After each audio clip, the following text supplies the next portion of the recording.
दिव्यांच्या प्रकाशामुळे घरातील अंधकार आणि नकारात्मकता नाहीशी होते व समृद्धी आणि सकारात्मक ऊर्जा घरात तयार होते. हे दीपा, तू सर्वरूप व अग्निरूप आहेस. सर्व तेजांमध्ये तू उत्तम तेज आहेस.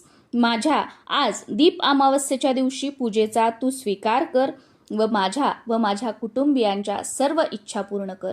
अशी प्रार्थना करून आपण सर्वांनी दीप अमावस्येच्या दिवशी दीपपूजन अवश्य करायचं आहे. दीप अमावस्येच्या दिवशी दिव्यांची पूजा करण्यासाठी या 2 वेळा अधिक योग्य आहेत. पहिली म्हणजे जितक्या लवकर सकाळी तुम्हाला दिव्यांची पूजा करता येईल तितक्या लवकर करण्याचा प्रयत्न करा. आणि सर्वात महत्त्वाची गोष्ट म्हणजे अगोदर देवपूजा करा, तुळशीची पूजा करा आणि त्यानंतर दिव्यांचं पूजन करा. नाहीतर देव पारुषे आणि तुम्ही दिव्यांचं पूजन करताय, याला काहीही अर्थ नाही.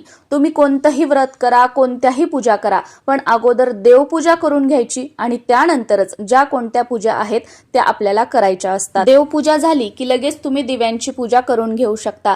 कारण सकाळी सकाळी दिव्यांची पूजा केली की दिवसभर आपल्या घरातील वातावरणामध्ये सकारात्मकता निर्माण होते, आपल्या वास्तूमध्ये सकारात्मक लहरी निर्माण होतात आणि त्यामुळे आपल्या घरातील वातावरण प्रसन्न राहतं आणि आपल्या घरामध्ये सकारात्मक ऊर्जेचा वास जो आहे तो वाढतो. जेणेकरून आपल्या घरातील ज्या होणाऱ्या कटकटी आहेत, वास्तुदोषामुळे होणारे जे काही त्रास असतील, भांडणं असतील, या सगळ्या गोष्टी हळूहळू कमी होऊन नकारात्मकता आपल्या घरातून दूर होऊ लागते. आणि जर सकाळी आपण दिव्यांचं पूजन केलं तर संध्याकाळी दिवे लागणीच्या वेळेला जो प्रदोष काळ असतो, माता लक्ष्मी येण्याची वेळ आपण म्हणतो, तर त्यावेळी परत या दिव्यांमध्ये तेल टाकायचं, तूप टाकायचं, दिवे प्रज्वलित करायचे, परत या दिव्यांना हळद कुंकू वाहून नमस्कार करायचा आहे. आणि जर सकाळच्या वेळेमध्ये काही कारणाने तुम्हाला दिव्यांची पूजा करणं शक्य झाली नाही तर दुसरी उत्तम वेळ म्हणजे संध्याकाळची दिवे लागणीची वेळ.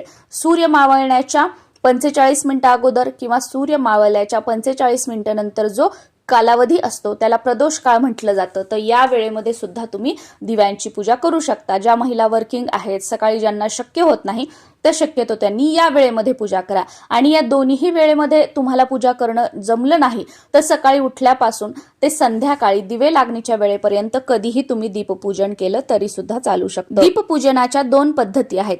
थोडाफारच बदल आहे. दोन्ही पूजेमध्ये मांडणी सेमच असणार आहे. पण काय आहे ना, पहिल्या पूजेमध्ये आपण सर्व दिवे स्वच्छ करतो, त्यांची व्यवस्थित मांडणी करतो. ज्या दिव्यांमध्ये तेल टाकायचं आहे त्या दिव्यांमध्ये तेल, ज्याच्यामध्ये तूप टाकायचं आहे तूप टाकून सर्व वाती त्यामध्ये लावून दीप प्रज्वलित केले जातात. त्यानंतर त्यांना हळद कुंकू, वस्त्रमाळा, फुलं अर्पण केले जातात, धूप ओवाळला जातो आणि नैवेद्य दाखवला जातो. आणि दुसऱ्या पूजा पद्धतीमध्ये सेम या पद्धतीने पूजा केली जाते, पण कणकेचे दिवे बनवले जातात आणि त्या कणकेच्या दिव्यांनी हे जे सगळे दीपक आहेत, जी आपण पूजा केलेली आहे, यांना ओवाळलं जातं. तर जे आपण कणकेचे दिवे बनवतो तर ते किती बनवावे हा बऱ्याच जणांना प्रश्न पडतो. तर 5, 7, 9, 11, 21 याप्रमाणे तुम्ही कणकेचे दिवे बनवून त्या दिव्यांनी या दिव्यांना ओवाळू शकता. पण एक गोष्ट इथे खास लक्ष द्यायची आहे आणि जिथे 99% महिला चूक करतात ती म्हणजे की जे कणकेचे दिवे बनवतात त्याच्यामध्ये तेल टाकतात आणि लांब वात टाकून त्याने या दिव्यांना ओवाळतात. पण एक गोष्ट लक्षात घ्या, कधीही, म्हणजे आमच्याकडे तरी आहे, मी अगदी माझ्या लहानपणापासून माझ्या घरामध्ये आजी, पणजी, मामा, मावशी, काकू यांना या गोष्टींचं पालन करताना बघितलेलं आहे. अगदी जे काही तुम्ही माझं घराणं म्हणू शकता, आमच्या आजूबाजूला म्हणू शकता, हा नियम पाळला जातो. तो म्हणजे देवांना कधीही तेलाच्या दिव्याने ओवाळलं जात नाही आणि मनुष्याला म्हणजे आपल्याला कधीही तुपाच्या दिव्याने ओवाळलं जात नाही. देवांचं स्थान हे श्रेष्ठ आहे. देवांना नेहमी तुपाने, शुद्ध गाईचं तूप आणि फुलवात जे असते त्याने ओवाळलं जातं. भले तुम्ही लांब वापरा पण त्याच्यामध्ये तूप टाका आणि त्या दिव्याने देवांना ओवाळायचं असतं. पण तेलाच्या दिव्याने कधीही देवांना ओवाळायचं नसतं. आणि आपल्याला जेव्हा आपण मुलांचं औक्षण करतो, आपल्या मिस्टरांचं जेव्हा वाढदिवस वगैरे असतो, तेव्हा कोणाचं औक्षण करत असू तर त्यावेळेला तुपाचा दिवा वापरायचा नाही तर तेलाचा दिवा वापरायचा. तेल घ्यायचं, त्याच्यामध्ये लांब वात वापरायची, 2 लांब वात एकत्र जोडून असं आपण मनुष्याला ओवाळण्यासाठी वापरत असतो. त्यामुळे जे काही आपण कणकेचे दिवे बनवणार आहोत त्याच्यामध्ये आपल्याला फुलवात लावायची आहे आणि शुद्ध गाईचं तूप टाकायचं आहे आणि या दिव्यांनी आपल्याला या दिव्यांना ओवाळायचं आहे, तेलाच्या दिव्यांनी ओवाळायचं नाही. बऱ्याच भागांमध्ये हे जे आपण दिवे बनवलेले आहेत दिव्यांना ओवाळण्यासाठी कणकेचे, याच दिव्यांनी मुलांना सुद्धा ओवाळलं जातं. पण मी आत्ताच सांगितल्याप्रमाणे की तुपाच्या दिव्यांनी मुलांना ओवाळू नये आणि तेलाच्या दिव्यांनी देवांना ओवाळू नये. त्यामुळे शक्यतो तुम्ही हे जे दिवे आहेत कणकेचे जे आपण बनवलेले आहेत त्याने मुलांना ओवाळू नका. पण शेवटी बघा तुमची मर्जी. आता बऱ्याच जणांचा प्रश्न असतो की मुलांना कधी ओवाळायचं. तर बघा, तुम्ही दिव्यांची पूजा सकाळी करा किंवा तुम्ही दिव्यांची पूजा संध्याकाळी प्रदोष काळामध्ये करा. मुलांना संध्याकाळी प्रदोष काळामध्येच आपल्याला ओवाळायचं आहे.